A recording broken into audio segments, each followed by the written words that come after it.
wine tasting this afternoon, tonight.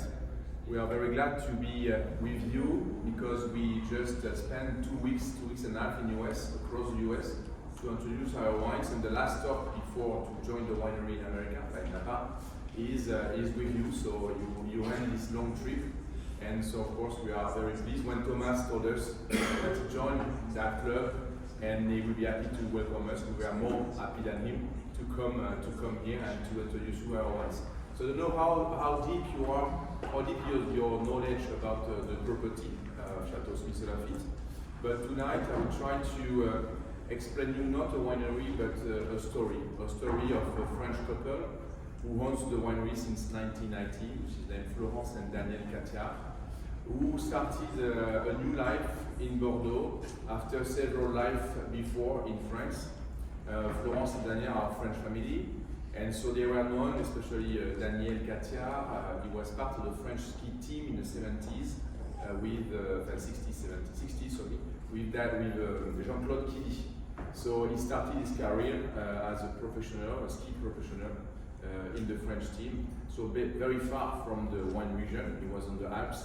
And Florence was as well on the ski team, the French ski team Group B in France. So they were kind of passion for ski, and they had another business that they developed after the ski, which was a supermarket in French, which was named Gentil Cathiard on the Rhône side and southeast part of France, who becomes today a big group which is named Casino, Promodès as well, I think, and in the same times some supermarkets which was specialized on sports goods, which was named Go Sport. And so we have at Smith Lafitte the sentence that I say all the time: Go Smith Lafitte, go, in memory of that period. So that was part of their time, and in 1990 they decided to do something different in their life. They sold all their business, and they have a passion for wines, because Florence told me, Jean-Claude Killy, when we were the day before to make a race, give us a glass of wine to be more relaxed and to sleep in the night.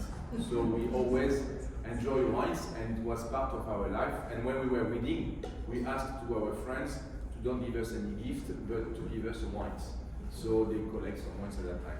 And so they came at the property in Bordeaux, and they told me that they went to Burgundy, first of all, to try to find a vineyard, and they didn't like the weather. They went to Champagne, and they thought that the price of the Champagne area was too high, and they landed at Smith Lafitte, in Bordeaux, sorry, and they took times to find out some vineyard, to visit different areas, to meet people, and they arrived at Smith Lafitte, and the property was in a pity condition, not like it is today. But they had that sensation, of wine, the place of wine, that hill that we have at Smith Lafitte, and they really enjoyed the place, and they thought that they can express themselves in that winery. Something that they forget is that when they bought the property, so it was the last year of 1990, Florence told me, we had a lot of passion, we need to invest a lot to refurbish the chateau. And the first vintage that we did was 1991. And in 1991, in Bordeaux, it was a very difficult year with the frost. And at least 90-95% of Bordeaux frost, and the vintage 91 almost doesn't exist in Bordeaux. So it was the first anniversary of the purchase of the property, and they faced difficulty. 92 arrived, 93 as well, 94, I must confess. That's not the sexiest vintage in Bordeaux, so it was very hard time. And Florence told me, wow, we arrived in a very wide environment, because after 4 years, we have at most zero turnover, so it was very complicated. And thanks God, 1995, so a claim arrived, and it gave a little more oxygen to the property. So that's a little story about how they started at Smith Lafitte, and to show you that why Smith Lafitte today is considered as one of the rising stars in Bordeaux.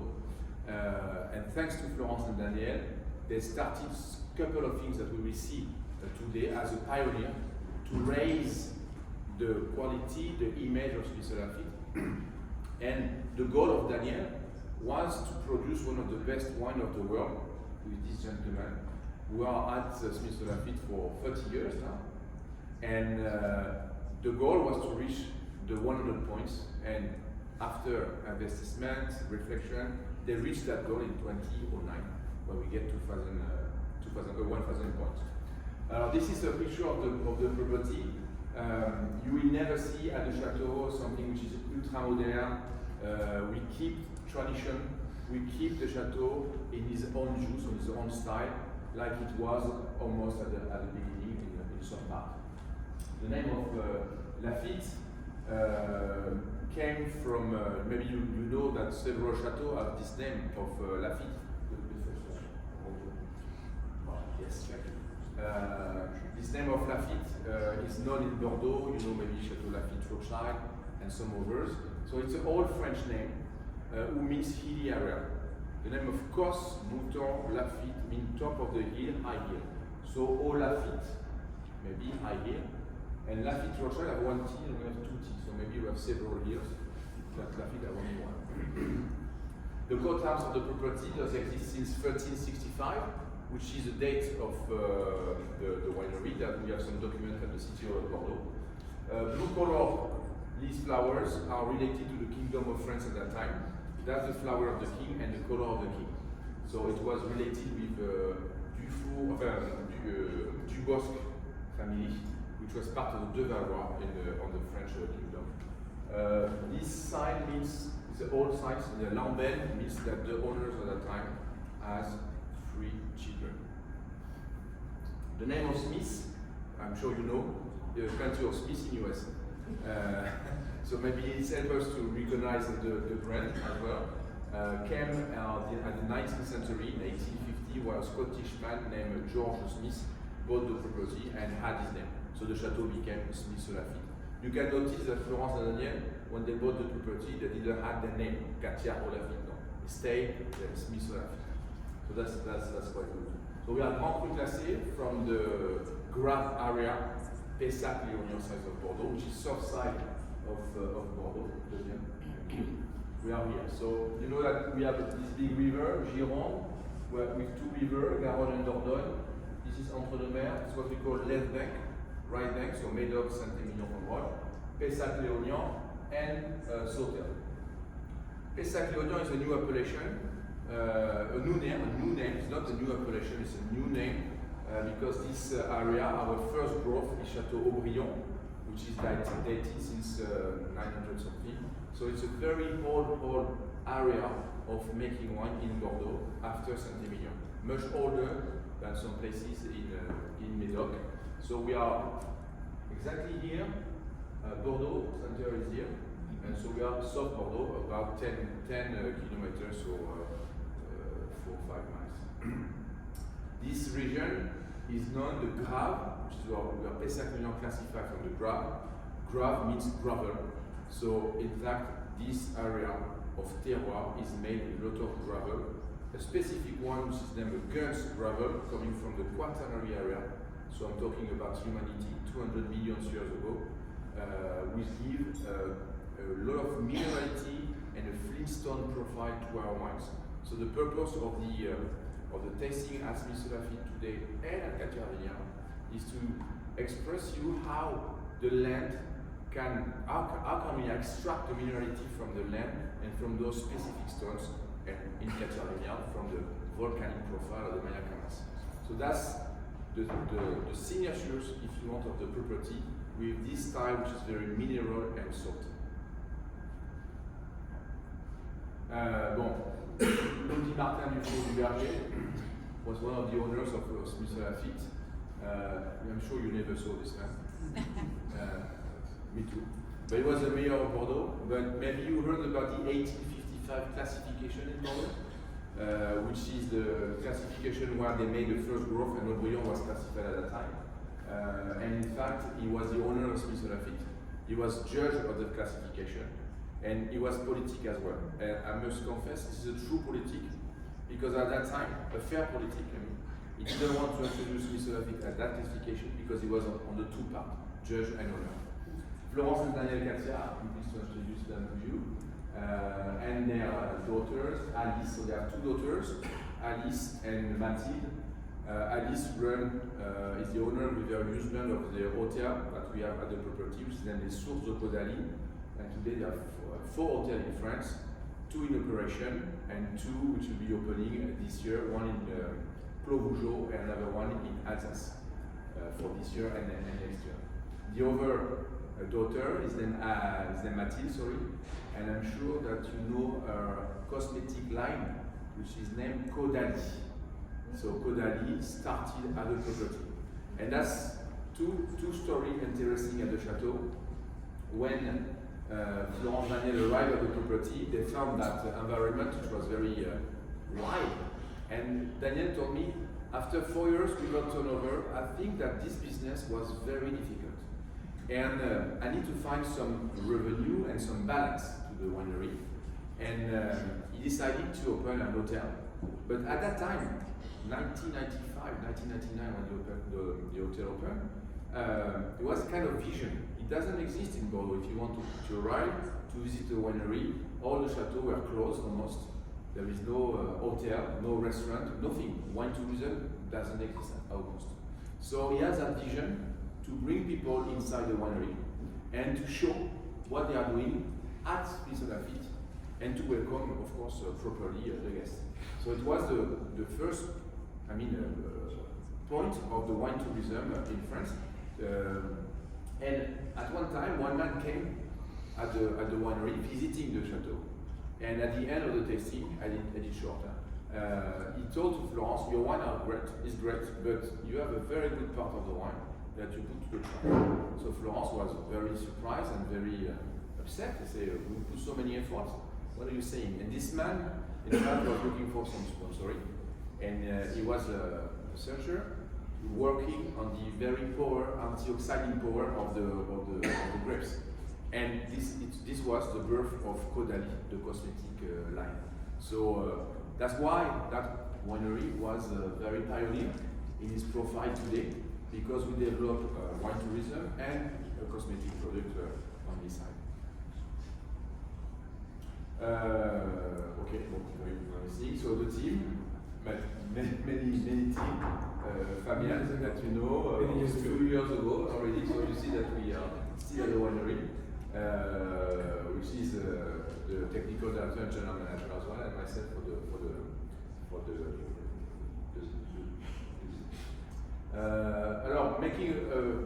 trying to make one of the best one of the world is not with investment only. It's as well about an understanding about your terroir. So that's why I told you about this Guns Gravel and this hilly area of Bordeaux, who are one of the good places to make wine. And making a wine is as well to understand a place of wine, to try to understand what you can extract from that land with what kind of grapes. And Daniel told me when I arrived at the beginning, the size of the chateau, the quality of the vines, some of them were great, but some of them need to be changed. So we need a lot of analysis and study about the ground and the terroir to change a couple of things slightly, slowly, step by step. And it has been a work of 30 years now to try to understand and to produce the best grape possible. Because what we are looking for is DNA of the land, to extract the best quality with the best characteristic identity, but as well to adapt the right vines at the right place. And the vines doesn't come from naturally, you need to plant it. So they have, in 1995, this is not a Caribbean island, it's in Bordeaux, nearby the property actually. It's named Ile de la Lampe. And this picture is interesting, or you don't see properly, but roughly on the top, this is where they decided to control and to produce their own broodstock, to have a better definition and a better identity of the vines, to keep the DNA of the oldest vines inside the property. So that's one step to control your broodstock and to plant it inside the property to give you better diversity and a better quality of the ripeness of the vines. And then in the same times, Well, this is a horse, but we, Florence Daniel developed something which is known today as organic growth, but they have already in that spirit to try to produce a wine which is the most natural possible. It was, at that time, we call it bio-precision, but today it's what we call organic growth, and we decided to go to the certification in 2016. We get the certification quite easily in 2019, and we are the only classified growth in this area of Bordeaux, in Graves area, as a classified, which is organic certified. This is a nice picture of the pickers, so honey and pick, in small crat to try to keep the maximum of freshness, the maximum of flavors inside the berries. So roughly 8-9 kilograms for the crat. And what we call a parcel selection, so plot per plot. So it's very tailor-made on both red and white. When we harvest, it's only very small plot, like a big garden, and every vat, if you want here, is dedicated to every plot. But before the grapes, the berries arrive to the vat, they underwent a lot of sorting process, because when you are organic, you need to become an expert in sorting process. So we use the most modern equipment to get the maximum of quality and ripeness in the berries, at least 6 sorting process by end harvest. People were coming to crack, vibration steamer, bath density machine, electronical sorting machine, and at the exit of the electronical sorting machine, a group of people who are still finding the sorting. So it's really, really precise to get the maximum of freshness and the maximum of ripeness in the berries. So you have a picture here of at the end of the sorting process, through the electronical sorting machine, a group of four ladies here who are sorting the berries, and you see that here on this carpet. When I'm looking at pictures, I think you think it's grapes, berries, but me I look like black Cathiard. And so when you get that quality of grapes, you know that you might have something very good in the vat. And then all the berries falling down in a little vat that we are moving up to fall down in a vat once. It's what we call a gravity system, where in fact you don't touch the berries. There is no trituration from the beginning to the end. So all the aromas, all the juice are inside the berries to keep the maximum of flavors and freshness. In 2013, we decided to renew to refurbish the cellar, and we kept the vat that we used before, the vat we did the 2009, the 100 points, to move to a specific cellar that we call a stealth cellar. A unique process at that time, we are pioneer, to recycle the CO2 that we produce into baking soda. Baking soda makes that the CO2 are totally, we are totally free of CO2 during the fermentation. And this baking soda is a white powder. I think you have a picture on the next page. You see Fabien in the process, on top of the vat, no, come back. On top of the vat, we collect the CO2, so all the vats are connected to a main pipe, and this machine, which is outside of the cellar, in fact transforms this gas into solid part, which is baking soda. Today, this baking soda is used to feed algae, seaweed, who becomes spirulina. So in fact, we have a circular economy with this CO2, where we're totally neutral and we reuse it. You know that during the fining process, the wines is fining in barrels. So once again, Florence and Daniel decided to control the barrels production and to craft it at the property. So we have a cooperage which is there, where we produce all our barrels coming from French forest, sorry. Loche, Jupille, Tronchet are the main forests that we are using with our master cooper. Roughly we use 60% as an average for the red during 18 months, and 50 to 60% for the white during a shorter time, 12 months. So we are almost self-sufficient on the barrel making, and we did our first barrel in 1993. So you see that they have that process in mind from a long time. This is a underground cellar where we store and where we find the barrels and the wines, which is a quite big underground cellar, which has been built in '68. It was at that time one of the biggest barrel cellar, which is very practical for making the wines because we can have 2 vintages a month, and we have a lot of rooms so people can work easily inside the cellar. The property size is 80 hectares, 78 exactly, 67 in red and 11 in white. And we are, that's from the graph, the white and the red. So the main grapes are Cabernet for the red, and on the white, Sauvignon. And Fabien will talk more deeply into the tasting to express you the quality of the several vintages that we have tonight. Thank you very much, and have a good tasting. And Fabien will introduce you the wines. Thank you. Thank you.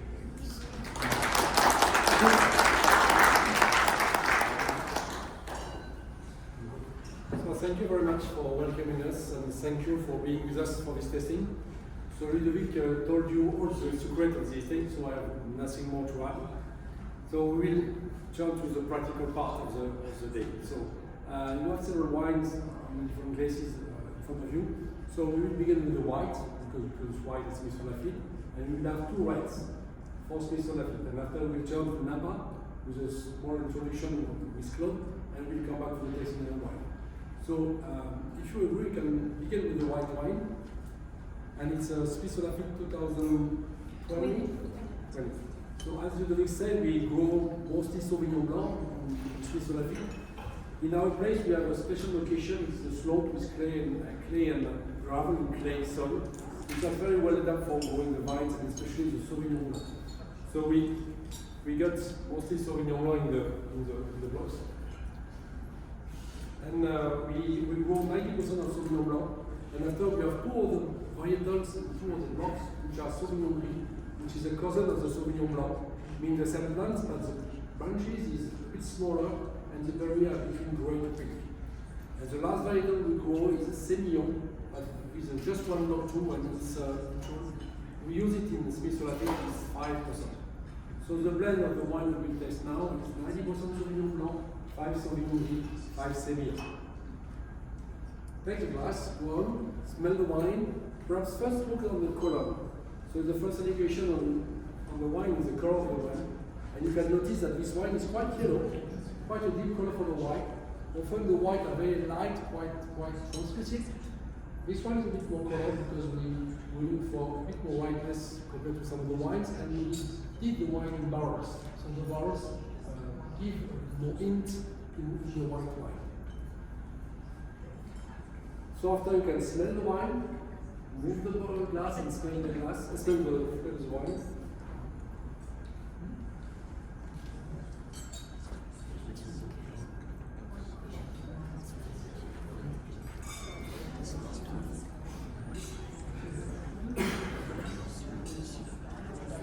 So the wine is, I feel the wine very expressive.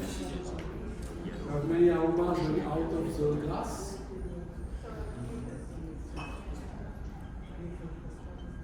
Mostly we have fruits.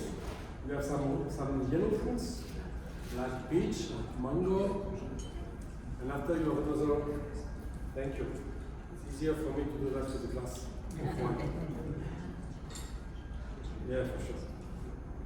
So we have this part of fruits on the first noise with a mango, with a peach, with apricot. And after you have a second layer, which is more with the flowers. Some yellow flowers. I don't know the name in English, but it's some small trees like that with yellow flowers, which are very, very aromatic, but difficult for me to translate, sorry.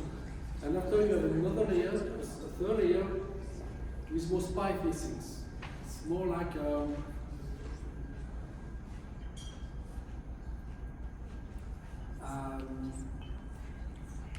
You have a part of vanilla, and you have a part of caramel, you have a part of pepper, white pepper.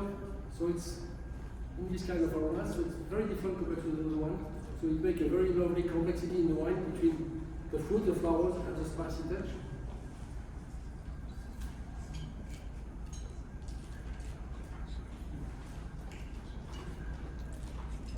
And of course, the last part of the tasting is of course the mouth. Wine has done to be drunk, not just smelled. And you have a good beginning, you have a lovely freshness at the beginning of the mouth, and after the wine has a lovely energy and push. And suddenly after 2-3 seconds you begin to have the size of the wine increasing with some creaminess, some very lovely texture, lovely contact with the mouth. And these things increase and stay a long time. And after you decrease slowly and you keep that in the mouth for a very long finish.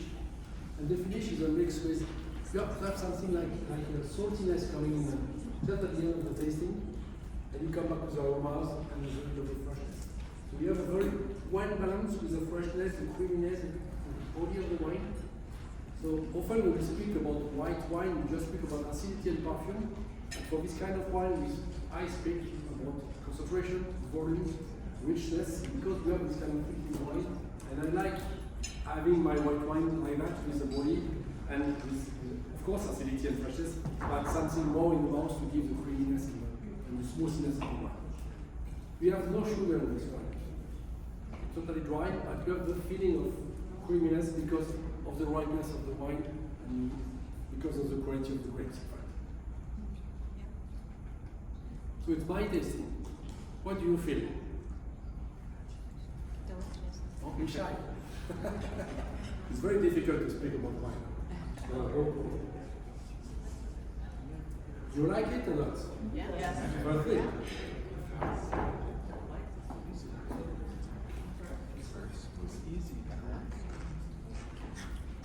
So Fabian, can you explain how you harvest the white wine, because it's so specific as Haut Lafitte, the Sauvignon that you produce, and the style of the Sauvignon? There's something special. Also, we grow more or less 11 hectares of white in a special plot because it's a special exposure with a kind of soil, with gravel and clay. And we are very lucky because we have more or less 60% of the vineyard, which is very old, mean 80 and plus years old vineyard. So it's very, very old blocks. And in these blocks, we have no clones. They were planted before the clonal selection. So all the plants are different. So all the ripeness are different. So we need to pick in several sorting. So we go in the blocks, picking just the yellow bunches, letting the green one go in with ripeness. And so we just pick the yellow one, bring them to the cellar to press and to make the wine. And after we came back in the blocks, a few days later to pick the other one. And we can go that, we can pick like that 3-4 times to try to have exactly the perfect ripeness for each grape. It's a very,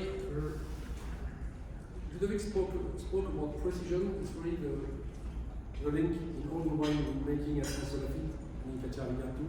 So precision is very important to have something very clean, very pure, very unique in fact. And this way to pick in several time, choosing in good batches is one of the key of the precision for the wine.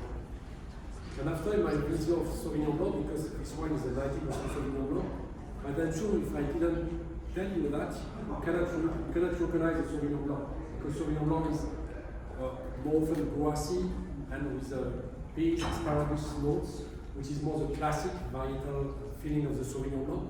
But I prefer to push a bit more stronger, longer the ripeness, and if I pick later my grapes of Sauvignon Blanc, the greeny part disappears and you turn the fruits to flowers to spicy. But you need to have the soil for doing that, and we are very lucky as Haut Lafitte to have this very high quality soil for the wine. And so we can push the ripeness and pick this grape with this body, but with enough facility to balance it. So it's something very, very precise, very on the limit, very on the edge, but it works and we give this kind of wine. And it's a Sauvignon, but not a Sauvignon. It's a Sauvignon from Haut Lafitte, showing the place of Haut Lafitte. So how do you recommend to keep That's Smith Lafitte white. Why do you want to keep it? Can you drink it now, or can you wait for a couple of years? Is that possible? So for Smith Lafitte white, you have two opportunity to drink it. You can drink it very young, on the fruitiness, the freshness, a bit like we are today. So many energy and fruitiness and aromatic. Or you can forget it in the cellar for 5 to 10 years more, and after we'll be back with another wine, less freshness, less fruitiness, but more complexity, more sophistication, with an evolution of the aromas and more creaminess. So it's still time of life, this wine. So depending on your taste, you can drink it young or later. It's really a question of taste and a question of opportunity. I love to drink an old Smith Lafitte with some cheese. It's a very wonderful association.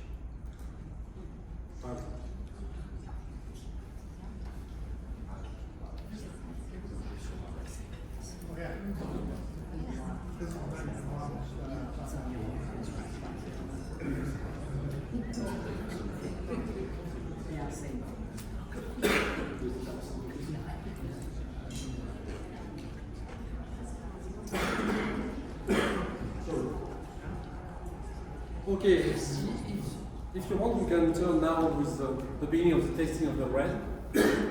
So, you have to take the third glass of the tasting. So you have the white, one red, and you take the third red, not the second glass, third glass. Third glass. Second red. Second red, third glass. Okay?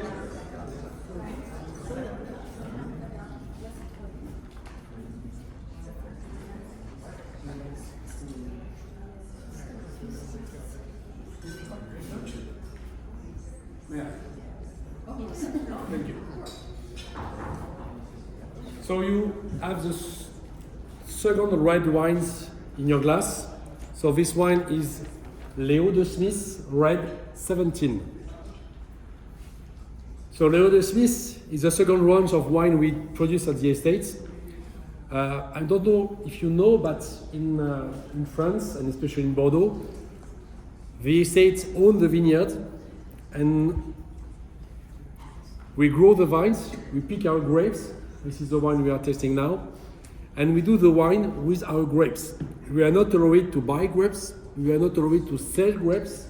So the wine are done with the grapes from the estate, from our place. So it's something very different compared to Napa, where we can play with that. We do not do that in Napa too, but we can do that. So as we have to make the wine with all the grapes we pick, we do several level of wine, several style of wine. So the wine, the highest quality wine of the estate is the name of the estate, Chateau Smith Lafitte. We will taste it after. But now we'll test what we call the second range of wine, done mostly with the young vines of the estate, is Leo de Smith. So for this wine, we use 60% of Merlot and 40% of Cabernet Sauvignon. For this kind of wine, we look for something. We look for a product. We look for an idea of product. And the purpose of this wine is to reach the table of restaurants. So for that, we need to do a wine which could be very easy to approach young and to be very easy wine, comfortable wine. Not a simple wine, but an easy wine. Means the sommelier can open the bottle after 4 years, pour the wine in a glass without any decantation, and the clients will drink the wine and be happy. So this is the purpose of this wine. So for that we put a bit more Merlot, because the Merlot in Bordeaux gives more creaminess and more good texture, in fact easy texture and young. And after we add some Cabernet Sauvignon, because in our area in Bordeaux we have mostly Cabernet Sauvignon in the vineyard. So we do this vintage. This one. So for the tasting, we have a very lovely fruity note at the beginning, with till the beginning some spices, some licorice, some pencil, black pencil, things like that. When you move a bit the wine, you have a bit more grassy taste, tobacco leaves, things like that. So it's another complexity in the nose. So you have a mix with fruitiness, spicy, and a bit leaves. So it gives this lovely aroma of this wine.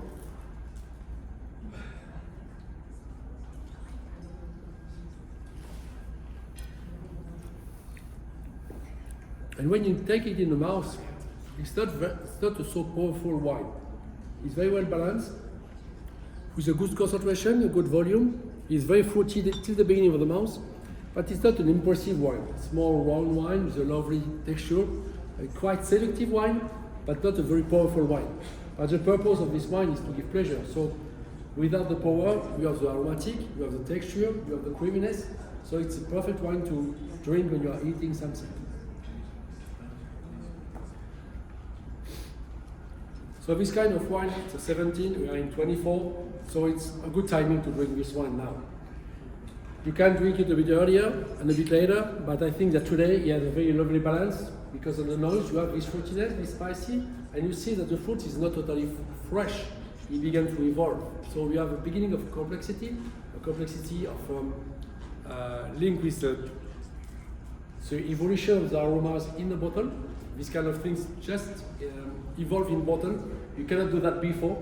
Just a time in the bottle will give this kind of aromas in the wine, and especially in the wine from Bordeaux. So we have a very lovely Leo de Smith 17. If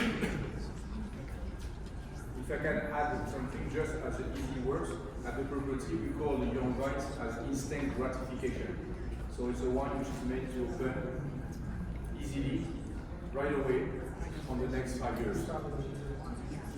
So no risk, and very affordable value as well at the wine.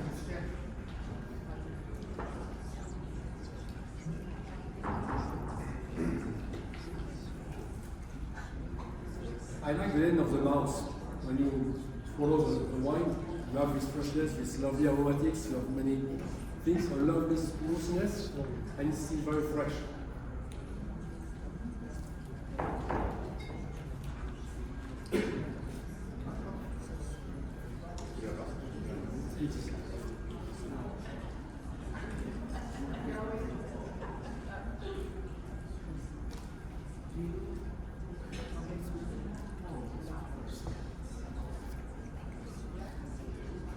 So if you want now, we can go back to the first wine pour, the first red wine on the list, on the line.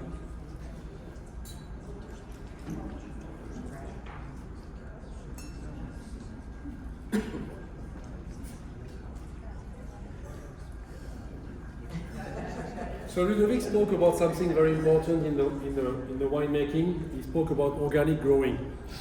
So organic growing means you protect the vineyards and you grow the vineyard as naturally as possible. And it's very important because we want to show the place, we want to show the terroir, we want to show the soil. So you need to have vines going deep in the soil to exchange with the soil. If not, you cannot show the place. So organic growing helps the vines to have a very good and strong relationship between the roots of the vines and the soil. And when you have these kind of things, the vines can show the soil, can express what could be the exchange between the soil and the plant. So it's very important for us to speak about this question. And so for me, the basement of the wine from Haut Lafitte is the place, the location, the soil, and after the vines, the organic growing, and all the details you can do in the winemaking. So you can see that the end of the man is the last position, in fact. So we are very, very working with nature, and so you have to dry that and try to understand what's happened, to make good grapes, and after we can make good wines. So the second wine, reds poured on the line, is a Haut Lafitte 11. Yeah, 11. So in this one, we use 60. So we use 63, 64% of Cabernet Sauvignon, a third of Merlot, and after we use two other varietals, which is Cabernet Franc for 2 or 3%, and Petit Verdot for 1%. So the two small varietals are a bit my salt and my pepper, in fact. The wine is built by the Cabernet Sauvignon, by the 60 plus Cabernet Sauvignon. This, you know the Cabernet Sauvignon, it's a very wonderful varietal, very big varietal, powerful, tannic, rich, and this is the backbone of the wine. So it gives the length of the wine and the structure of the wine. And after, with 30% of Merlot, we have a bit more creaminess, a bit more volume, a bit more density. So you have to imagine we build the skeleton of the wine with the Cabernet, we fill the mouth with the Merlot, and after we add some spicy touch with the Cabernet Franc and Le Petit Verdot. So it's the idea, it's a sort of growing of the breeding of the wine. 11 is a very good vintage, a bit on the view because we have just 9 and 10 before, which are two incredible vintages. And 11 is a good vintage, but a bit in the shade of the two big brothers. So it's quite a good opportunity because of the quality on the rate. So now we can see we have a bit more complexity in the nose. We have less fruits. You have more dark things, black fruits, black spices. The nose is deeper compared to the previous one, with more details. You have some hint of mint. You have some licorice. You have some. How can I say? I forgot my name in English. Sorry. So a lovely complexity, and at the end we have the smoky parts. Smoky parts is coming from the soil. In our place with the gravel, we have the smoky taste coming from the soil.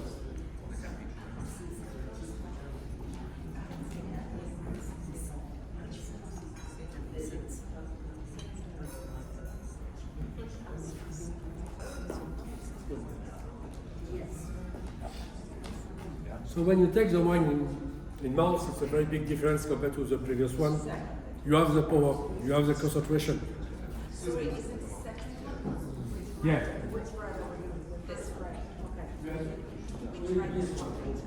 Okay. Yeah, in fact, in reverse, it was all following the age. It's not the same quality, so we need to give my next one, which is shorter, but lighter, and what we use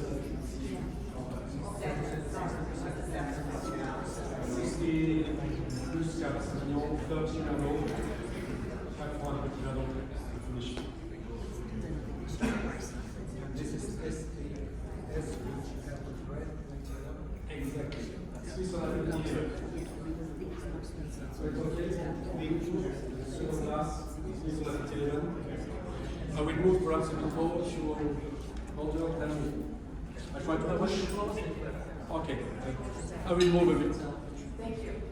So you have a very different perception of this wine. When you take it in mouth, you have the concentration, the body, the tannin beginning, and after you see the evolution of the wine in the mouth, it's bigger, larger, with more complexity, more density.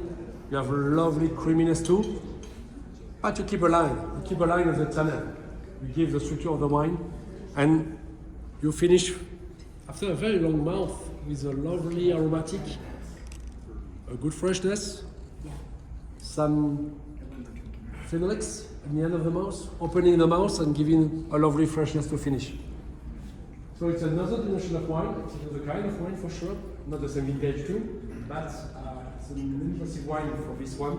And I think that after 13 years now, you begin to see what is the purpose of this wine. I mean, the wine with the structure, the concentration, with the creaminess, always the creaminess, because the creaminess is the treasure of the wine, but you have the evolution. So, type of aromas, consistent aromas, and the body, which is very long. So it's giving really the characteristic of Swiss Lafitte. Power and concentration, but lovely elegance and balance.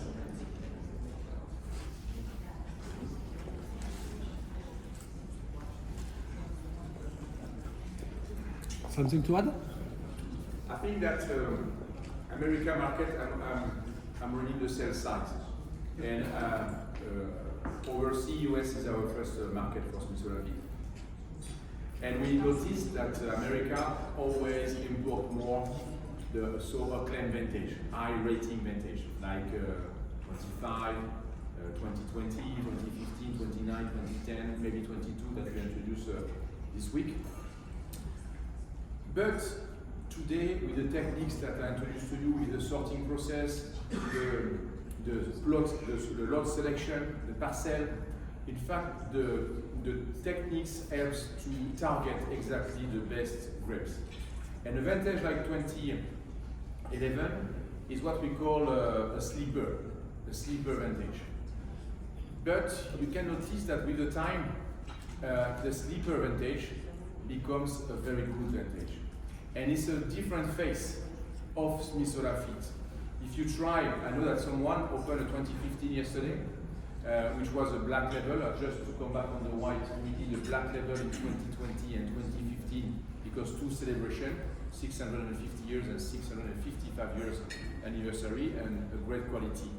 But you have wines with a lot of structures, with a lot of body, a lot of fruit, a lot of energy, who need a lot of time to be ready and to arrive at this opening style of the property. And this opening style of the property, actually for me, is when the property open his heart. Because you are deep inside the gravel that I tried to explain you, this Guns gravel, who give that spice, smokiness, minerality, and when you just start to smell, you have your tongue, which is already giving you some salive. And that's a real proof of great quality. And that Fabien told you about the definition of the tannins. The tannins are there, they're very soft. Few years is requested for their sleeper vintage to reveal all the aroma and the quality. And with the time, I think that the tannins become softer, much more elegant, and we reach what we call the 3F, what we call the freshness, because you have that tension, who push the wine in front. You have the finesse as well in the tannins, and you have a wine which is extraordinary as a fruit berry. I must tell you that the Turkey for November is absolutely great with that 11, but all year long, and not only November. And you have that wood integration. We use barrels to find the tannin during 18 months.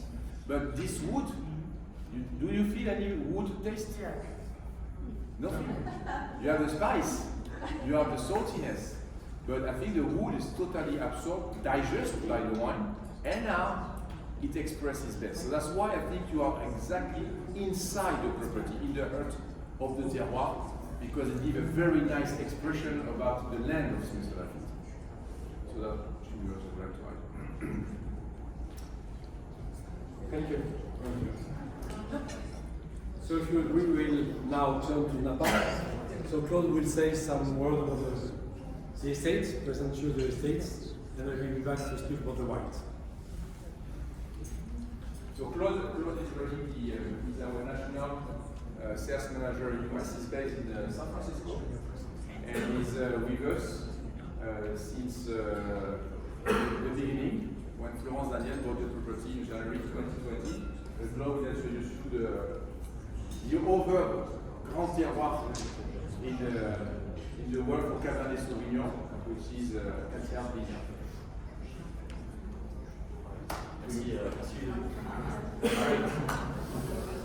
Good evening, everyone. Thank you very much for coming tonight. This is a very exciting presentation and dynamic for us. So I'm based here at Cathiard Vineyard up in Napa Valley, and I don't get to see to find gentlemen that often. So it's a fun time. It's good to be reunited together. Both Ludovic and Fabien come to Napa Valley twice a year, sometimes 3 times a year, and we can exchange on the different strategy directions, and Fabien can discuss with our our head winemaker at Cathiard Vineyard, and they can kind of decide together the right things to do. So I love to start with that visual right here, because Cathiard Vineyard is basically a new winery in Napa Valley. So as you heard, Florence and Daniel Cathiard have been running and operating Chateau Haut Lafitte in Bordeaux for roughly 35 years now. So Chateau Haut Lafitte has been making wine for 250 years, and basically the Cathiard have owned it for the last 35 years. during those 35 years, Got 655 years. even better, even more wine. And so the 35 years of Smith Lafitte in Bordeaux and the new project, Cathiard Vineyard, was purchased by them in January 2020. So we are very young, very young. And I personally, I love that picture again because it shows the filiation, the link between the two properties. And those two gentlemen right here are very modest, but I'll just like, you have to realize that Chateau Smith Lafitte in the world of Bordeaux it's hot. It's a hot chateau. If you run a survey with people like Thomas, who knows a little bit about wine, if you put it like this, what's your favorite, what's the most exciting property in Bordeaux right now? And Chateau Smith Lafitte is in the top 8, top 10 chateaux that people like Thomas would come up with. It is a very, very prestigious, very exciting property right now, for a variety of reasons. The first of them, I guess, is when Florence and Daniel acquired it 35 years ago, it was nowhere. It was not making good wines. And in a span of 30 years, thanks to Fabien, who has been with them since the very beginning, the quality of the wine was dramatically elevated. They turned it into an organic property. Organic farming in Bordeaux is not the norm. It's actually fairly, I would not say unusual anymore, but it's definitely, back in the days, I mean, you guys were the first ones to really make an effort to move towards a sustainable model. They make an amazing white wine that is absolutely fantastic and that typically sells out very quickly. It is basically considered one of the best, if not the best, white wine in Bordeaux. Finally, just to do the transition between the Bordeaux property and the Napa property, 2 years ago now, end of 2023, the King of England, Charles III, visited Chateau Smith Lafitte during his very first official diplomatic trip to France once, after coronation, once he was officially the king. So he stayed in France for maybe 4 or 5 days, and he visited one wine estate. And that one wine estate was Chateau Smith Lafitte. The guy can go anywhere in the world, right? Anywhere. And he decided to go to this one specific chateau. And that's because he's very much into sustainable models, into organic farms, into all that stuff. And so he knew Florence and Daniel. They had kind of met, he heard of them, and he decided to go and see the chateau. And the funny story is they were supposed to stay like an hour and a half or 2 hours at the chateau, because this is all very much extremely precisely orchestrated. And he was having so much fun that he got late on the schedule. And the next step was to spend a little time with Emmanuel Macron. So basically, Emmanuel Macron would pick up his phone and he was like, "Hey Charles, come on, shop." And Charles was like, "Hey, cool down, Emmanuel. Like, I'm having fun at Smith Lafitte, so you can wait a little bit." I'm making it a little bit more casual, but that was basically the idea. So that's basically where we come from.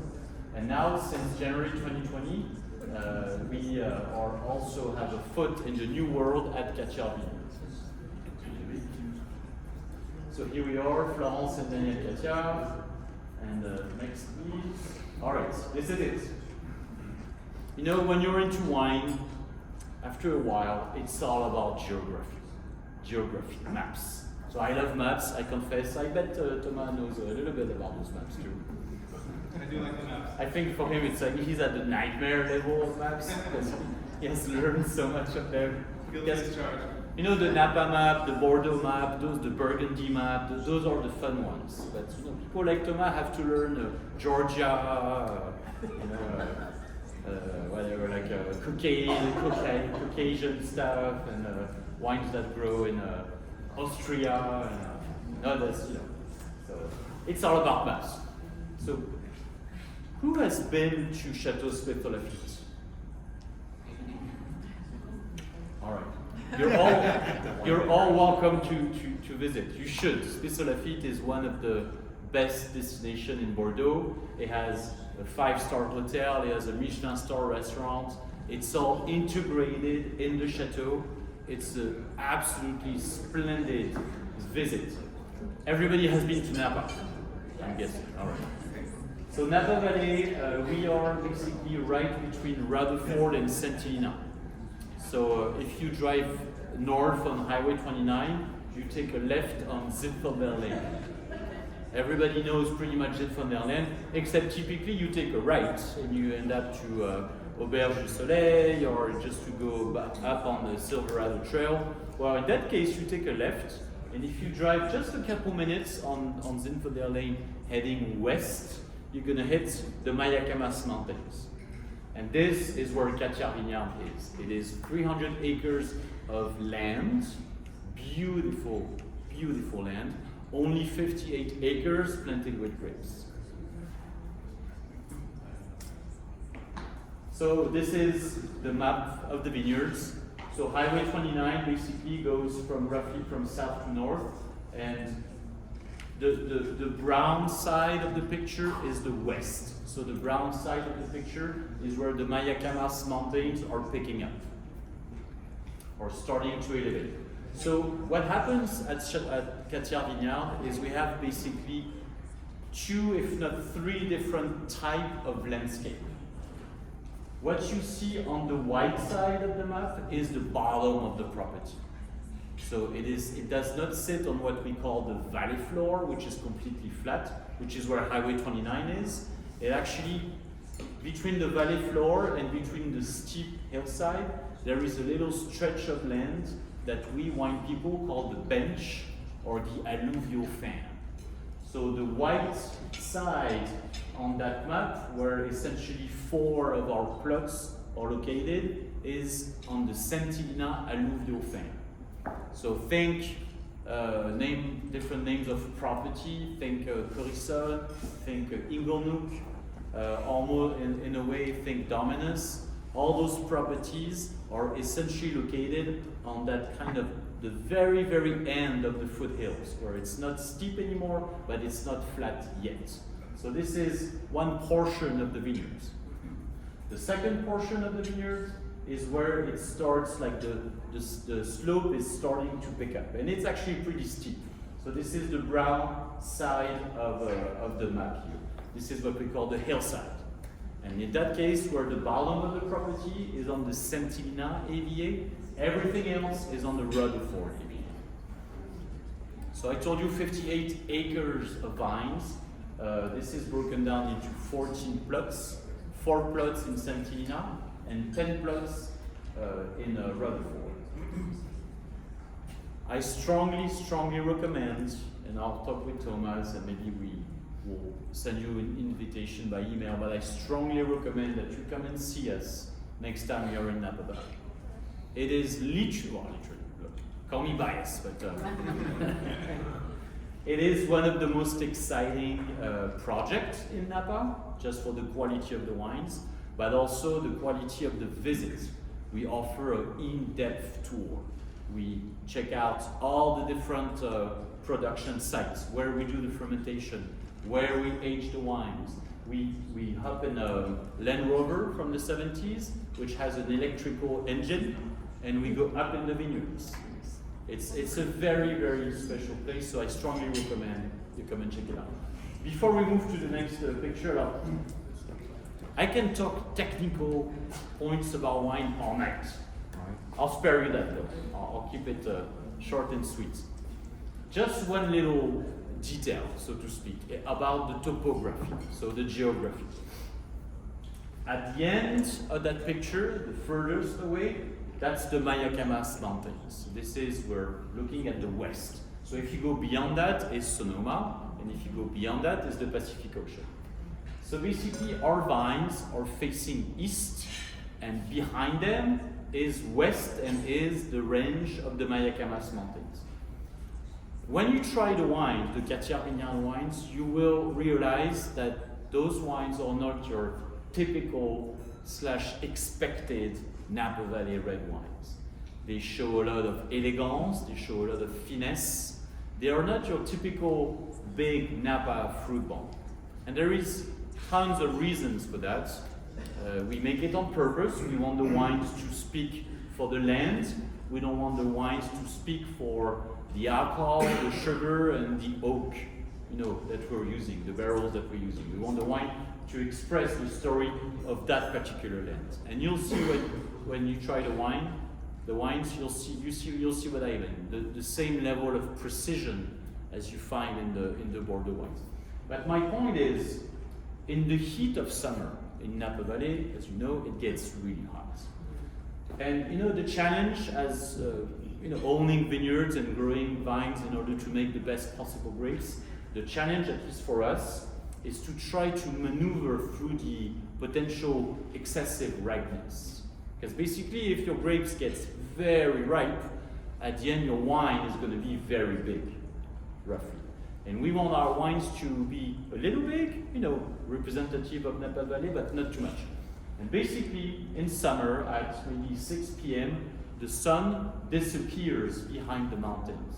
And all the vineyards you see here are completely shaded. So basically, versus the valley floor or versus the other side of the valley, we have maybe 1 or 2 hours less of direct exposure of the sun. So at the end of the growing season, basically, our grapes are able to carry more of the natural acid and a little less of this abundant sugar that the Napa fruit is very much inclined to provide. So that's just one example of why this location is absolutely stunning. And before moving to the next pictures, I'll just give you a little comparison for what it's worth. But basically, the mid-slope, the hillside of the property where our vineyards are, this location here in Napa Valley on the Mayacamas mountain is the best location in Napa. And so if you go just maybe 3 or 4 miles south of us, on the exact same topography will be names like Harlan or Promontory. They're literally south of us, and they literally have the same topography as we have. And no wonder their wines are splendid. It's because this is the best spot to grow vines in Napa Valley. Steep when you grow grapes, basically steep typically is good because it drains the water. You have more immediate access to the bedrock. Less dirt, more rock. And you'll see when you try the wine, we are trying to embrace that progression. Next, please. So now it's just a few pictures so you have an idea of how beautiful the property is. So we are organically certified already. That was the #1 priority when the Cathiard bought the vineyard in January 2020. The very first thing we've done, farming-wise, was to convert everything to organic farming. Actually, Florence told us what we did in 30 years as Mr. Lafitte, you have to do it in 5 years of Cathiard. It's the US, it's always quicker. So I love that picture. I took it myself, so. But just like, you have to realize, when I'm saying that this is not your typical Napa Valley property, this picture was taken maybe in March or end of February. When we can, we've done it twice so far, we rent a herd of sheep. Okay. And those guys, they graze around all the vineyards, and basically they eat all the weeds. So it saves us like a couple cycles of using like a tractor and like a tilling in the vineyards and whatnot. So it's actually, it fertilizes the place, and with their little feet, they also make the soil more aerated. It prevents the soil to be too compact anyway. So I took that picture, so the little creek is here, the sheep are here. It looks like a ranch in Argentina almost, it's like but this is really what this property is about. You're 2 minutes from Highway 29, it's very easy to access, but when you sit there and when you turn off the phone, you feel like you're in the middle of nowhere. It has really a sense of tranquility, a sense of purity that is absolutely stunning. So this is your typical hillside Napa Valley vineyard. It's not flat at all. Some of those vines are looking in one direction, some of those vines are looking in another direction. Some of the vines are close to a lake, which is on the left of the picture. Some of those vines are closer to the tree lines. So depending what portion of the vineyard we're looking at, the whole farming program is going to be different. That's a few pictures. Our cellar is under the mountain, so it has no air conditioning, it has no any kind of electricity or engine or vibration going on. It's all naturally temperature control. We're going to inaugurate our cooperage in February, so in 1 month we'll be officially the first winery in Napa Valley to have a fully operated, fully integrated cooperage. And so we're going to make our own barrels, which is what they're already doing at Haut Lafitte, but now it's going to be our turn very soon. All right, the old winery built in 1880 by the original founders of the winery, the Rennie brothers. We have a wine that is an homage to them, so I'll let that here for now.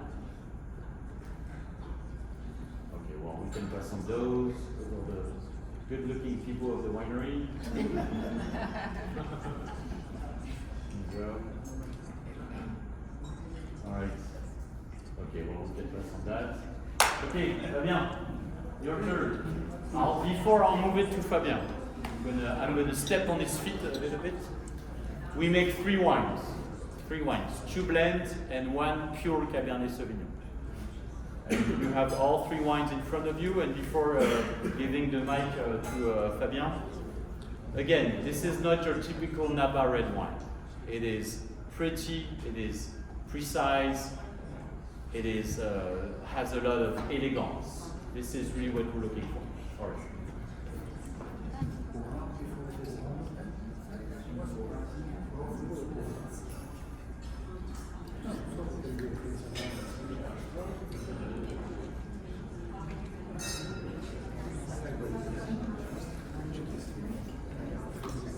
So we have now 3 wines to taste.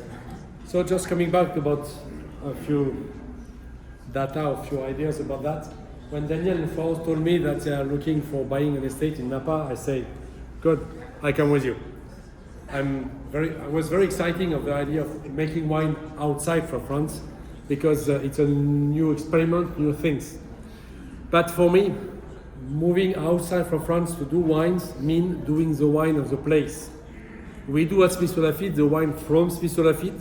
So the idea is to go to Napa to make a wine there. We have to make a Napa wine and not to make a Bordeaux wine. So first I have to forget all the things I do in Bordeaux, came in Napa and try to understand what's happening, to try to understand how to make wine. But after that, I have my feeling, I have my perception, I have myself. And of course, the idea of balance, the idea of freshness, the idea of harmony is perhaps not totally Napa, as Claude said. So for me, it's really a Napa wine, but with perhaps a French perception. So for that, we have perhaps not the same ideas exactly, but it's really a wine from the place. So we have 3 wines, as Claude said. So we have in the tasting, it's just 21, so the same vintages, so you can see the difference in the wines, in the selection. And we have first Aura, second Founding, and the third is Cathiard Vineyard. So Aura is the blend, Bordeaux blend with Cabernet Merlot, Cabernet Sauvignon, and some Malbec. So this idea for Aura, the percentage. For Aura, sorry. The idea of the blend is a pleasure wine. Wine turned to the fruit, wine very expressive, very easy to approach, easy to drink young. So not a powerful one, but really on the freshness, the balance, the creaminess. So pleasure wine, easy to drink. Taste it. Delicious. Tell me. That's so good.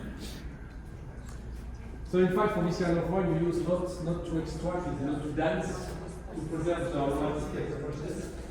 And thanks to Malbec is a varietal with lovely fruitiness, so it's added to the blending the fruit expression of the nose. So it's very fruity, you have many fresh fruits, some spicy too, but it's really on the fruitiness. And after the mouth is lovely, balanced, not too deep, but you have this lovely texture. This is all your own grapes? Yeah, sorry, I explained that for this, but not for the Cathiard. In fact, in Napa, we can buy or we can sell grapes, but we didn't want to do that. We stay with the Bordeaux idea of doing the wine from the place. So if I want to do the place with the signature of the Cathiard vineyard soil, I have to pick, to use the grapes from the place. So we do not buy grapes. We use the grapes from the estate to do the wine. And we do just free wines. We can do many other wines, but we stay a bit as we used to do in Bordeaux, making several wines. So not too many wines on the estates, in fact. What's your view on sulfites? My view of sulfites, Yes. less is more. Less we use, better it is. So we need to use a bit because it's helpful for the stabilization of the wine. If not, the wine turns to vinegar, the natural way. But if you are very careful with that, we can just add a few and to preserve the wine, but not more. So just a few to help. Is that the same in France? Yeah, we do the same in France. In fact, it's more or less the same idea of winemaking. Not the same wine because it's not the same soil, the same weather condition, but the same spirit of the winemaking. So perhaps to compare, we can take Founding Brother. So Founding Brother is the fifth wine in the glass. So Founding Brother, Claude spoke about the Rennie brother. We created the estate in 1885, and so we dedicated the wine for them as an homage for the creator of the estate. And so this wine is a Bordeaux blend with Cabernet Merlot and Cabernet Franc, really the Bordeaux blend. And this wine is perhaps more. It's a wine with more structures, more concentration, more body, perhaps a bit less fruit, a bit closer in the nose. You have the fruit, you have the spicy, you have some herbal touch in the nose, but it's perhaps a bit more discreet, the nose young. And this wine is perhaps the one we need more time to open and to show itself, the shine of the light. And but we have the structure, we have the concentration, it's more built in the lens, but at the reverse it's not so sensitive in its youngness. So you can compare the two wines. Aura more fruity, a bit more touchy, more coming back to saying hello I'm here. And the other one a bit more discreet, but with more concentration, more structures. So perhaps for them, a wine more able to age a longer time compared to Aura, and Aura a wine to be drink now. So different idea and different timing for the wines.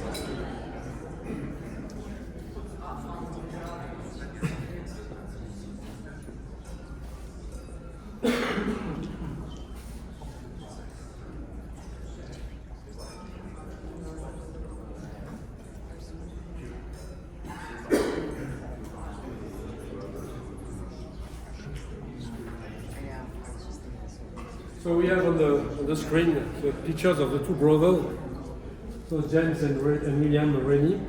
So Scottish guy.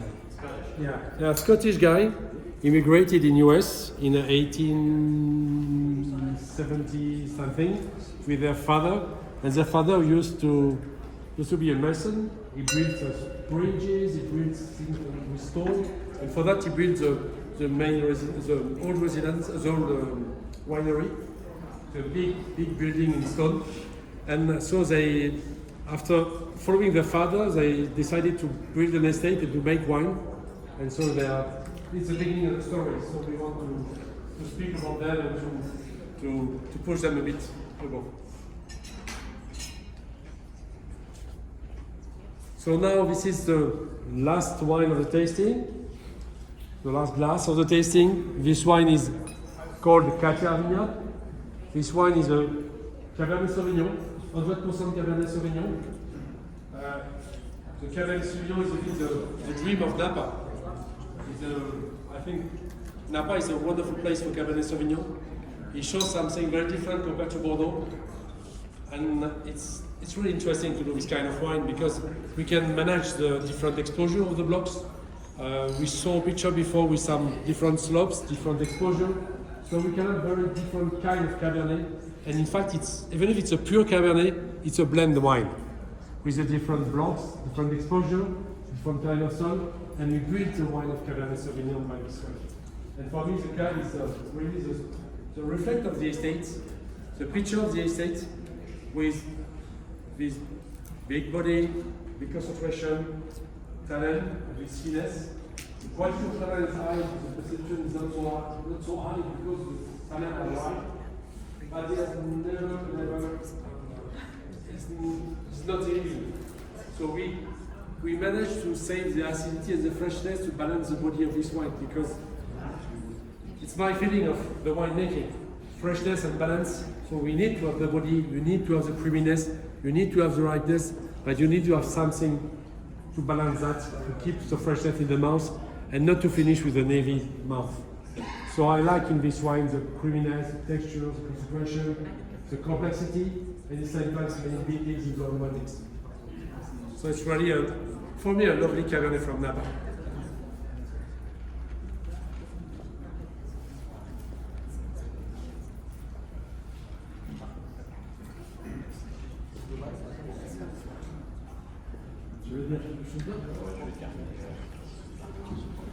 Good. Right, so thank you everybody for coming and for listening and tasting and joining us. We're gonna, linger a little bit with you, and if you have any questions, and we can cheer and exchange business cards and do what civilized people do. I will just one note on the Cathiard vineyard wines. We are so from 58 acres of vines, we produce only 4,500 cases, so roughly between 50 and 60,000 bottles. So if you do the math, the yields that we're doing at Cathiard Vineyard are excessively low, even for premium Napa Valley. Our yields are literally like Romane Conti type of yields. It's like, and it's again, I'll spare you the details, but it's crazy. It's crazy. So that shows the commitment to precision and the commitment to quality that we are aiming for.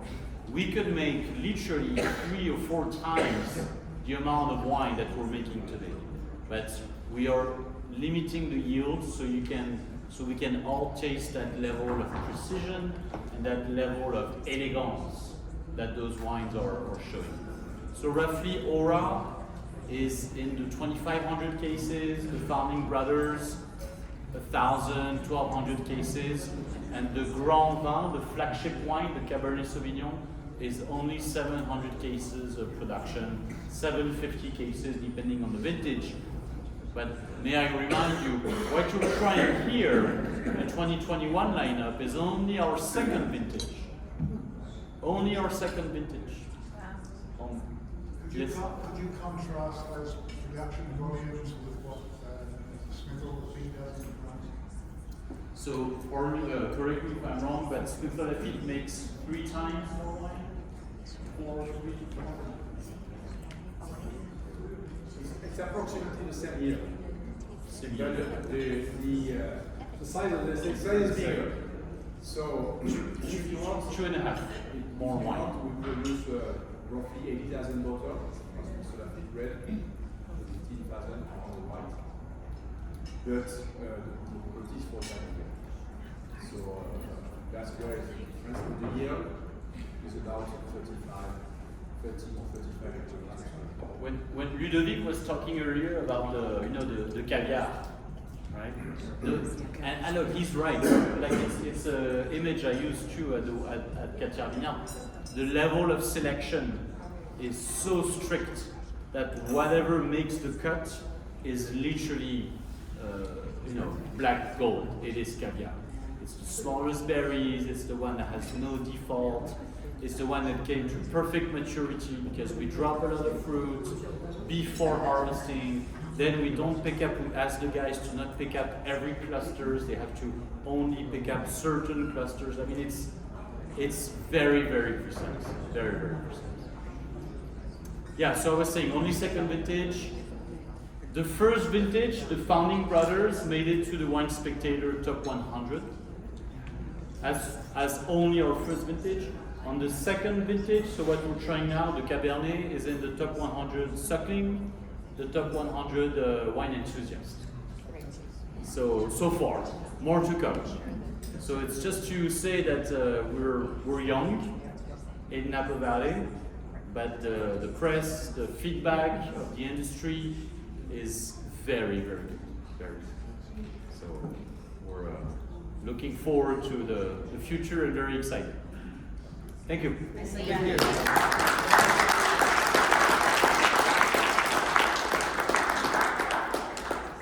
Before we break into question and answers, which I hopefully highly hope that you take advantage of, as we do have our friends in from Napa and from Bordeaux, actually just landed from LA at 3 o'clock today. They're a wealth of knowledge. There's so many fun questions out there. Something that I wanted to add is that some of the most famous wineries that we all take for granted in Napa were started by the Bordelais, namely Opus One, that was started by Rothschild, and then also Dominus, which is always spectacular. I don't think anybody can fault me for saying so. That was started by Monsieur Moyeux. And I have a great feeling that Cathiard will surpass that with the know-how, the ancestral homeland of all these international grapes that are truly Bordelais. Merlot, Cabernet, Sauvignon, all of them. Now, should you wish to do so, you do have an order form on the right, so you can have these beautiful bottlings to call your own. You can leave them on the table, turn them into any staffer, and it should take me just about a week to procure them, but no pressure, of course. There's a book right here. All these books are in my private collection, but this one right here is 1001 Wines You Must Taste Before You Die. Oh, wow. That's so cool. On the cover is a Bordeaux, it is Petrus, which also Camille handles, and we proudly have here at the club. It's also signed by the winemaker in here.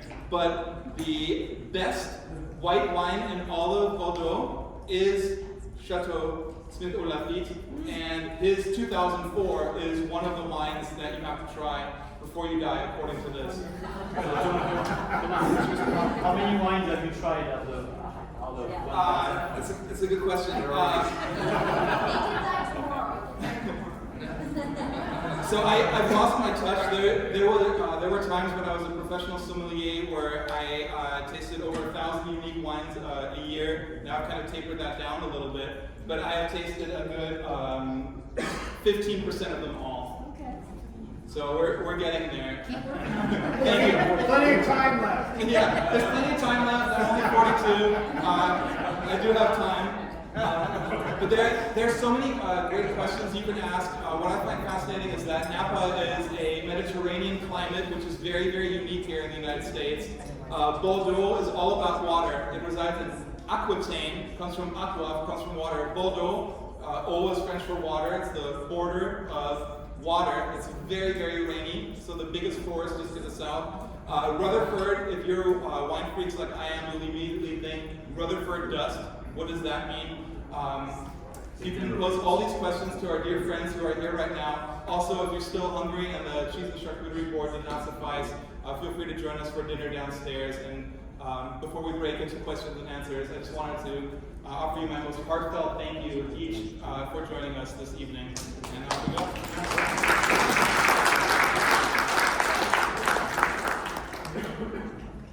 Just to finish, if you're traveling to Europe, if you stop by France and if you want to come to Bordeaux, at the winery we have a superb hotel, it's the Source de Caudalie, a palace hotel, one of the 13 palaces outside Paris.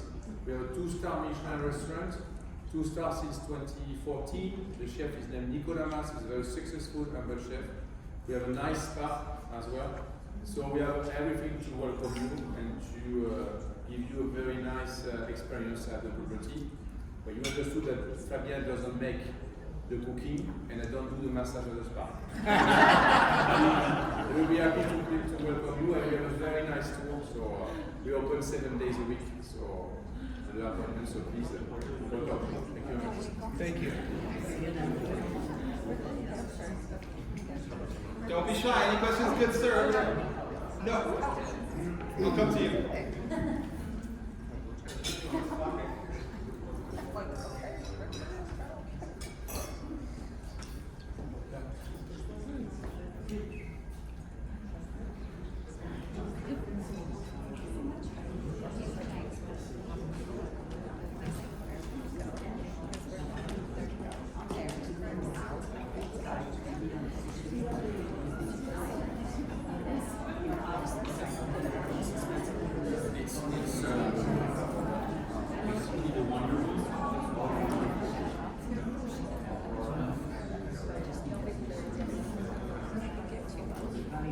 What did you think?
So it's like, wow. It's very so in my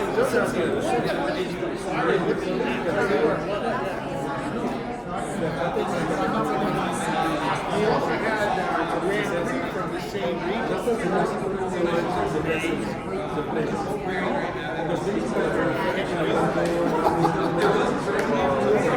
should have taken a picture of the boss. It was amazing. It was a great move.